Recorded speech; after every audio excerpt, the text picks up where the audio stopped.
హైదరాబాదులో రాబోయే రోజుల్లో గజం కూడా కొనలేమా?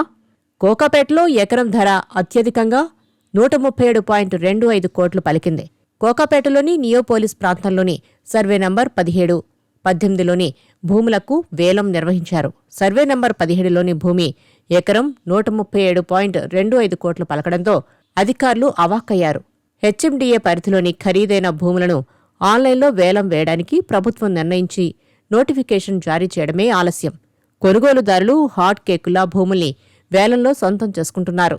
ఇటీవల రాయదుర్గంలో 7.67 ఎకరాలకు జరిగిన వేలంపాటలో 1357 కోట్లకు ఓ సంస్థ దక్కించుకుంది. ఇక్కడ కనీస ధర ఎకరాకు 101 కోట్లుగా నిర్ణయించగా వేలంలో 177 కోట్లు పలికింది.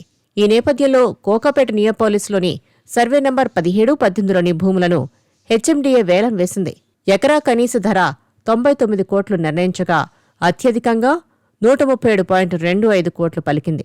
దీనిని బట్టి చూస్తే ఎకరం భూమి కాదు కదా, కనీసం గజం భూమి కూడా కొనడం అసాధ్యం.